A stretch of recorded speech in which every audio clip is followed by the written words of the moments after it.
Zolim namanya kalau orang yang sudah lolos ujian dan ternyata masih kerja untuk negara, pengangkatannya ditunda.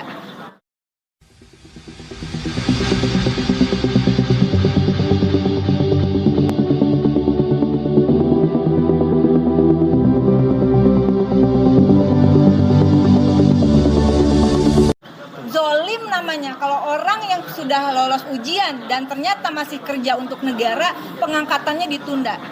Sekarang masalahnya apa? Anggaran misalnya. Ayo omongin baik-baik, terus terang aja, terbuka. Anggarannya ada enggak? Mana yang ditanggung pusat, mana yang ditanggung daerah. Kalau daerah memang sanggup dan mereka adalah tenaga kerja fungsional yang sangat dibutuhkan di daerah, ya angkat, nggak ada alasan kayak gitu. Jadi sebetulnya ada tahapan dari mulai rekrutmen, seleksi, sampai kemudian pengangkatan ya. Pengangkatan menjadi CASN yang terbagi menjadi dua, yaitu status kerjanya PNS dan P3K begitu. Nah, pada tanggal ini udah lolos seleksi di 2024. Malah yang bidan itu lolos seleksi di 2023. Tapi harus nunggu pengangkatan. Harapan mereka adalah di tahun 2025. Semua membaca bahwa perspektifnya selama ini akan bertahap dan selesai di Oktober 2025. Namun kemudian katanya ada rapat di Komisi 2 yang meminta agar pengangkatan itu quote and quote ditunda untuk CPNS diangkat di 1 Oktober 2025 dan P3K diangkat di 1 Maret 2026. Ini hasil kesimpulan rapat 5 Maret. Lalu kemudian keluarlah surat dari Menpan RB bahwa menetapkan yaitu tadi yang harusnya sudah dilakukan pengangkatan bertahap, tapi dengan alasan diminta oleh Komisi 2 mengeluarkan surat bahwa CPNS diangkatnya itu serentak di 1 Oktober 2026 dan untuk 2025 dan P3K di 1 Maret 2026. Menurut saya pribadi, secara politik legislasi nih, bukan perspektif asal ngomong, udah ada aturannya, masa perlu kita bacain? Ya, semua tuh harus ada landasan hukumnya.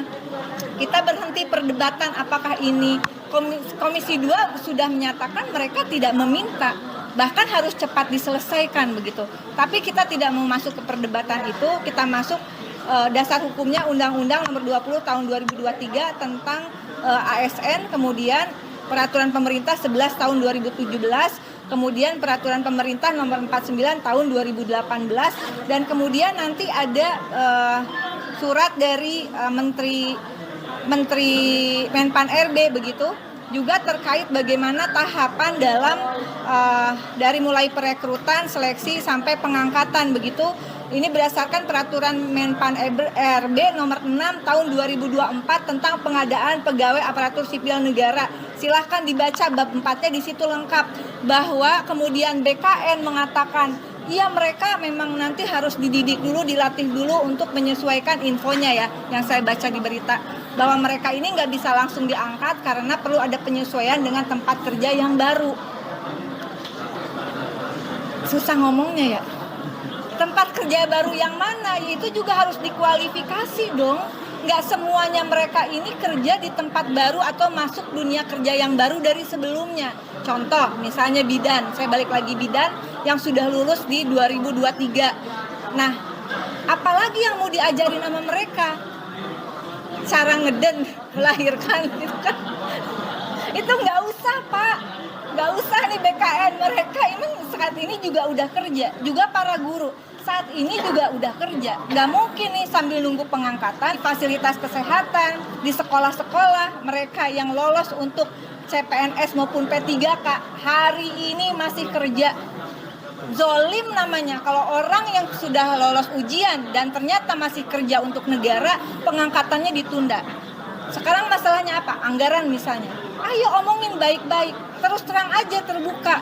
Anggarannya ada enggak? Mana yang ditanggung pusat, mana yang ditanggung daerah. Kalau daerah memang sanggup dan mereka adalah tenaga kerja fungsional yang sangat dibutuhkan di daerah, ya angkat, nggak ada alasan kayak gitu. Nah, saya khawatir jangan sampai ya BKN Kemudian ini jadi ada retret untuk CASN. Mbak Dita, ini kan kemudian ada beberapa CSN yang mengurung lebih dari tempat kerja sebelumnya, dan harus ada beberapa cerita yang bayar penalti ke perusahaan tempat dia bekerja. Karena harus resign. Nah, justru itu ada beberapa persoalan.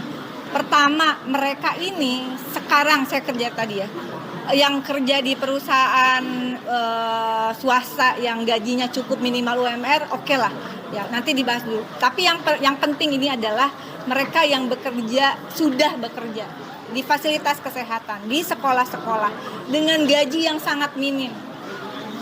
Sakit hati kalau dengar gajinya. Sebulan ada yang 250.000 begitu, dan untuk tenaga kesehatan tidak mengenal hari libur, dan dibayarnya itu bisa per 6 bulan, per 3 bulan.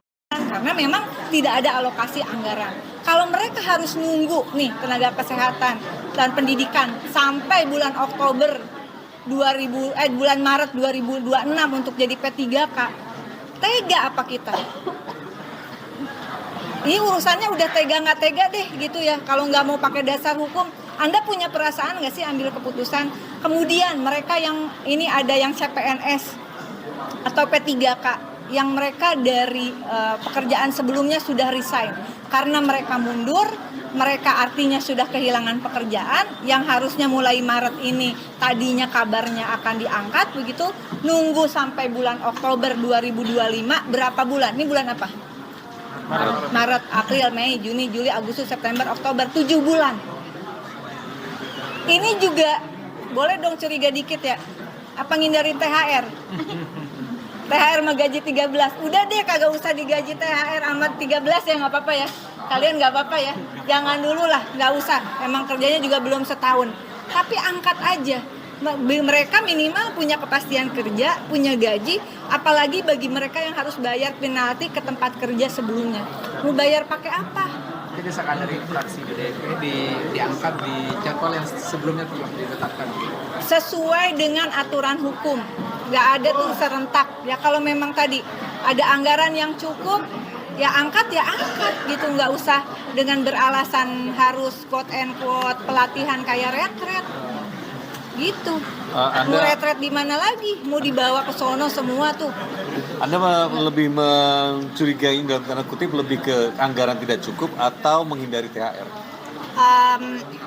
Secara garis besar kalau boleh dikatakan inilah contoh kebijakan yang tidak matang ya, fluktuatif gitu ya, nggak konsisten padahal aturan hukum sudah ada.